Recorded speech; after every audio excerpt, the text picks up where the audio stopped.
Drugu nedjelju u veljači obilježava se Svjetski dan braka i predsjednik Vijeća HBK za život i obitelj, riječki nadbiskup koadjutor Monsignor Mate Uzinić predslavio je svečano liturgijsko slavlje u katedrali Svetog Vida u Rijeci, čime je ujedno i završio tjedan za obitelj, program kojega je 8. godinu u kontinuitetu organizirao Ured za obitelj Riječke nadbiskupije. U propovjedi se osvrnuo na Isusov govor o blaženstvima, kazavši da je važno uočiti glagolska vremena kojima se Isus služi. Prvo je napisano u prezentu, druga dva zahvaćaju prezent i futur, dok je četvrto blaženstvo napisano cjelovito u futuru, obrazlažući ih ponaosob, za prvo istaknuo da Kraljevstvo Božje nije nešto što će se dogoditi u budućnosti. Ono je ovdje i sada. Ta logika siromaštva koja od obitelji čini radost evanđelja funkcionira na način da svatko pred očima ima dobro onog drugog prije nego li svoje vlastito dobro. To je logika služenja, a ne uzimanja. Kako moći imati tu logiku? Kako imati taj Kristov duh, usvojiti taj mentalitet? Ja bih rekao da je jedna od važnijih praksi koju trebamo imati u svom braku i u svojoj obitelji, praksa molitve. Nažalost, molitva je nestala iz naših obitelji. Umjesto da se nadahnjujemo na Isusu i njegovoj logici, da kroz molitvu usvajamo njegov mentalitet, umjesto toga mi se kroz filmove, kroz serije, kroz različite druge načine koji zapravo gospodare našim vremenom i prostorom naših obitelji, zadajemo nekim drugim mentalitetom, mentalitetom ovoga svijeta, mentalitetom bogatstva, onim mentalitetom za koji Isus kaže istovremeno jao. Nije, htio bih ovdje također reći ovo, blago i jao posljedica onog što Bog čini. To je posljedica onog što mi činimo. Posljedica onih vrijednosti koje mi usvajamo.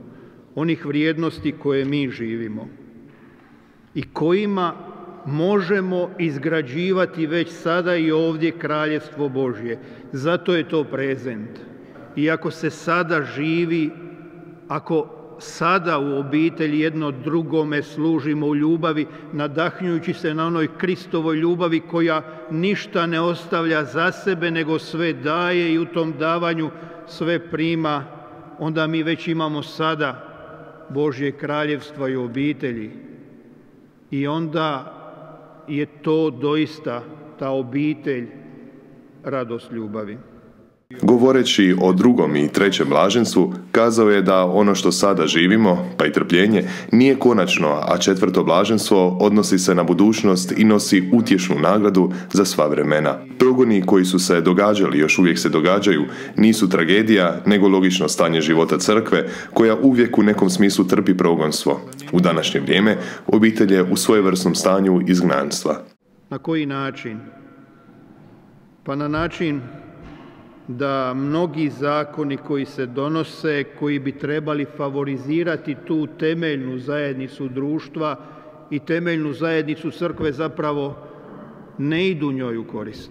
Od različitih pogodovanja logici kapitala, onog bogatstva koje najviše zapravo pogađa samu obitelj, jer obitelj, članovi obitelji, zbog brige oko toga da osiguraju ono osnovno za život, da bi uopće mogli preživjeti, nemaju vremena biti obitelj. Do mnogih drugih nesigurnosti, osobito ovom našem hrvatskom društvu, u kojemu se zapravo obitelj sa svojim potrebama samo retorički štiti, ali zapravo nije u fokusu interesa i kad se dogodi da nekakvim poticajima i nečim se ide u korist obitelji i njezinih potreba, to je najčešće kratkoročno i tek je odraz jedne politike i čim dođe druga politika, stvari se ponovno mijenjaju, ali Isus nas tješi. Kaže nam da se ne bojimo. Kaže nam da je blago nama. No da bi bilo blago nama, potrebno se ponovno vratiti na ono prvo blaženstvo i sjetiti se onog prvog prokletstva. Najvažnije za svaku obitelj nije ono što se događa izvan nje, nego u njoj samoj. Ako bračni članovi u povezanosti s Isusom kroz molitvu uspijevaju izgrađivati međusobne odnose u ljubavi, ako se međusobno podržavaju, ako međusobno jedni drugima služe, onda obitelji nitko ništa ne može. Onda je ona ne samo već sada Božje kraljevstvo, nego i zalog za budućnost. Ovom prigodom bračni parovi pod svetom misom obnovili su bračne zavjete. S nama su podijelili koje su vrijednosti iz njihovog iskustva potrebne za održavanje sretnog braka i obitelji.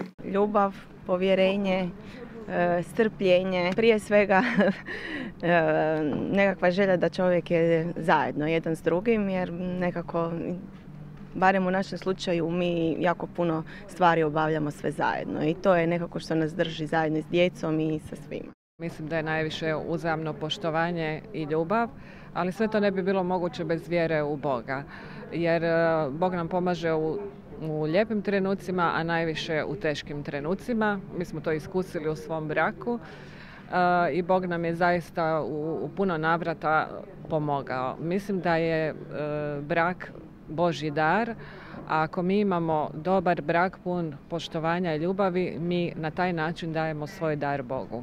Život nije uvijek lak, ali je ljepši i lakši u dvoje. Naravno, 30 godina nije malo. Ulagali smo u taj brak, u taj zajednički život. Stvorili smo novu djecu, nove obitelji se rađaju iz našeg života. Pa gdje ima ljepše od toga?